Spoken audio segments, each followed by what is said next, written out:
बहुत सालों पहले मैं एक होटल में जॉब किया करता था। वो मेरी पहली जॉब थी और मैं उस होटल में रिसेप्शनिस्ट के तौर पर लगा था। उस होटल में मेरी नाइट शिफ्ट असाइन हुई थी। क्योंकि मैं नया था तो मेरे लिए वो काम एकदम सही था, क्योंकि रात के समय ज़्यादा लोग आया भी नहीं करते थे। मैनेजर ने वो जॉब मुझको असाइन करते वक्त एक बहुत अजीब चीज़ बोली कि अगर रात के समय कोई भी रूम 304 के बारे में पूछे तो उसको यही बताना है कि वो रूम अवेलेबल नहीं है। अब क्योंकि मैनेजर ने ये बात काफ़ी कैजुअल वे में की थी, तो मैंने भी इस बात पे ज़्यादा ध्यान नहीं दिया। मेरी नाइट शिफ्ट की टाइमिंग रात के 11 बजे से सुबह के 4 बजे तक की थी। पहली शिफ्ट मेरे को काफ़ी लंबी लगी, क्योंकि मैं पूरी रात वहाँ पे अकेला था। मैनेजर ने भी कहा था कि बहुत रेयरली ही कोई उस टाइम पे आता है। मेरी जॉब शुरू करने के अराउंड 2 दिन बाद ही मेरे साथ एक बहुत ज़्यादा अजीब चीज़ हुई। रात के कुछ 3 बजे एक लेडी रिसेप्शन पे आई। उस लेडी ने बड़ी ही अजीब सी आवाज़ में मुझसे पूछा, क्या रूम 304 अवेलेबल है। उस टाइम शायद मैं थोड़ी नींद में था, तो मैंने उसको आते हुए बिल्कुल नहीं देखा था। जब मैंने अपना सिर उठा के उसको देखा तो मेरी आंखें फटी की फटी रह गई। उस लेडी के कपड़े काफ़ी ज़्यादा फट चुके थे और काफ़ी ज़्यादा पुराने लग रहे थे। उसका पूरा शरीर एकदम वाइट था, मानो उसके पूरे शरीर में खून की एक बूंद तक नहीं हो। उसके बाल एकदम बिखरे हुए थे और उसकी आंखों में पुतलियां नजर ही नहीं आ रही थी। उसकी आंख एकदम वाइट दिख रही थी। मैं वहां जैसे जम चुका था। मैं कुछ बोल ही नहीं पा रहा था, ना ही उसके सवाल का जवाब दे पा रहा था। मैं इतना ज़्यादा डर चुका था कि मानो अभी ही मैं एक मूर्ति हूँ। मैं वहां से उठ के भागना चाहता था, लेकिन मेरा शरीर मानो मेरे काबू में ही नहीं था। तभी मुझको मैनेजर की कही हुई बात याद आई। मैं कुछ बोलना चाहता था, लेकिन मेरे मुंह से कुछ आवाज़ निकल ही नहीं रही थी। तभी उसने गुस्से से पूछा, क्या रूम नंबर 304 खाली है। बहुत हिम्मत जुटा के मैंने उसको कहा, रूम नंबर 304 अभी बुकड है। ये सुन के वो वहाँ से जाने लगी। मैंने देखा कि वो ढंग से चल भी नहीं पा रही थी, मानो उसके अंदर बिल्कुल जान ही ना हो। वो औरत लंगड़ाते हुए गेट से बाहर गई और अंधेरे में कहीं गायब हो गई।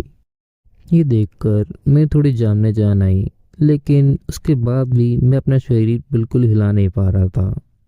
उसके बाद की रात बहुत ज़्यादा मुश्किल से गुजरी। पूरी रात मैं इसी खौफ में था कि कहीं वो लेडी वापस तो नहीं आ रही है। बहुत ज़्यादा डर में पूरी रात गुजरने के बाद सुबह होते ही मैंने ये बात मैनेजर को बताई। मैनेजर ने मेरे को कहा कि डरने की कोई बात नहीं है। अगर मैं उनको सिर्फ ये जवाब दूं कि रूम नंबर 304 बुकड है, तो वो मेरे को कुछ नहीं करेंगे। मेरा बहुत ज़्यादा मन था कि मैनेजर से पूरी बात पूछूं, लेकिन क्या पता, मेरे को बहुत ज़्यादा अनईजी फील हो रहा था उसके बारे में कुछ भी और जानना। मैंने भी ज़्यादा इंक्वायरी न करते हुए अपनी जॉब कंटिन्यू करी। कुछ ही दिनों में मेरे को इस चीज़ की आदत पड़ गई। हर दिन मेरा सामना एक नए गोश्त से होता था। किसी दिन वो एक बच्चा होता और अगले दिन एक बूढ़ा आदमी। लेकिन उन सब में एक चीज़ कॉमन थी, उनकी आंखें हमेशा एकदम वाइट रहती थी। ये जॉब करते हुए अब मेरे को 6 महीने से ज़्यादा हो चुके थे। उन गोश्त का सामना करना अब मेरे लिए एक बहुत ज़्यादा कॉमन बात हो चुकी थी। दिन के समय मैंने एक बहुत ज़्यादा अजीब चीज़ नोटिस करी कि अगर दिन के समय कोई भी हमसे रूम नंबर 304 के बारे में पूछता था, तो हम उसको वो रूम नॉर्मली असाइन कर दिया करते थे। एक दिन हमारे होटल में बहुत बड़ी पार्टी थी और मेरे को पता था कि ये पार्टी पूरी रात रहने वाली है। हर दिन की तरह मैं अपनी शिफ्ट पर था, लेकिन पार्टी की वजह से मेरे पास और भी बहुत सारा काम था। लेकिन मेरे को ओवर टाइम के लिए पे करा जा रहा था, तो मेरे को कोई ज़्यादा प्रॉब्लम थी नहीं। मेरी शिफ्ट ख़त्म होने में अराउंड सिर्फ 10 मिनट ही बाकी होंगे। तभी एक आदमी मेरे पास आया और उसने मेरे को किसी खाली रूम के बारे में पूछा। मैंने जब चेक करा तो मैंने देखा रूम नंबर 304 के अलावा और कोई भी रूम खाली नहीं था। मैंने उनको कहा कि हमारे पास कोई भी रूम अवेलेबल नहीं है।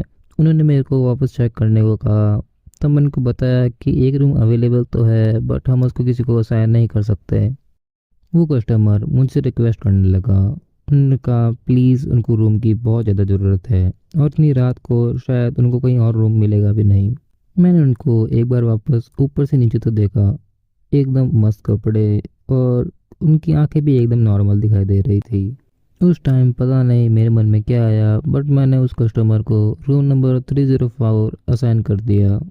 मेरी शिफ्ट ख़त्म हो चुकी थी, बट एडिशनल काम की वजह से मेरे को अभी होटल में ही रुकना था। तो मैं बैक साइड चला गया होटल के, ताकि थोड़े काम में हेल्प कर सकूं। जब मैं काम कर रहा था तब मैंने देखा कि मैनेजर किसी से बात कर रहा है। तो मैंने सोचा मैनेजर को ये बात बता देनी चाहिए, क्योंकि मैंने रूम पहली बार किसी को असाइन करा था, तो मैं थोड़ा डरा हुआ था। मैं मैनेजर के पास गया और उसको सारी बात बताई। मेरी बात सुनते ही मैनेजर की शक्ल से सारे रंग उड़ गए। उसके पूरे शरीर से पसीना बहने लगा और उसके हाथ कांपने लगे। वो भाग के रूम नंबर 304 के आगे गया। मैनेजर के साथ भागते भागते मैं भी रूम नंबर 304 के आगे पहुंचा। उस रूम के आगे मैनेजर ने गुस्से में मेरे को कहा कि तुमको मना करा था ना कि ये रूम किसी को भी असाइन मत करना। मैंने मैनेजर को समझाया कि वो आदमी नॉर्मल था, वो किसी भी भूत की तरह नहीं था, और वो एकदम नॉर्मल दिखाई दे रहा था। बट मैनेजर मेरे सुनने को ही तैयार नहीं था। मैनेजर ने अपने कांपते हुए हाथों से वो रूम खोला, और रूम खोलते ही हमने जो देखा उससे हम सबकी जान हमारी हलक तक आ चुकी थी। उस रूम में एंटर करते ही हमने देखा कि फर्श पर खून बिखरा हुआ पड़ा था, और खिड़की टूटी हुई पड़ी थी। खिड़की का कांच पूरे फर्श पर बिखरा पड़ा था, और उस रूम के बीचों बीच एक चेयर पड़ी थी।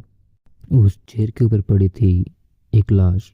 वो उस आदमी की नहीं थी जो उस कमरे में गया था। उसको कोई नहीं जानता था। उस आदमी को देख के मैं एक बात पक्का कह सकता था कि वो आदमी उस पार्टी का मेंबर था। मैनेजर ने ये सब देखा और मेरे को उस कमरे से बाहर निकाल दिया। उसने मेरे को छुट्टी भी दे दी। छुट्टी मिलते ही मैं अपने घर पे गया और जाके सो गया। नींद तो मेरे को बिल्कुल नहीं आई, लेकिन जैसे जैसे मैंने अपनी रात निकाली, सुबह उठ के जब मैंने न्यूज़पेपर देखा तो कोई बड़ी खबर नहीं थी। मैनेजर ने अपनी पावर का यूज़ करते हुए उस खबर को एक छोटे से आर्टिकल में बदल दिया था, जो कि फर्स्ट पेज पे भी नहीं था। उसके बाद मैंने नाइट शिफ्ट पर जाना बंद कर दिया, और कुछ महीनों बाद मैंने वो जॉब भी छोड़ दी। अब मेरे को जॉब छोड़े हुए बहुत साल हो चुके हैं, बट इतने सालों बाद भी जब मैं रूम नंबर 304 के बारे में सोचता हूँ तो मेरी रूह कांप जाती है। मेरे को ज़्यादा क्यूरियोसिटी तो नहीं है, बट बहुत बार मेरे को सोचने में मजबूर होना पड़ता है कि आखिर उस रूम का सीक्रेट क्या था।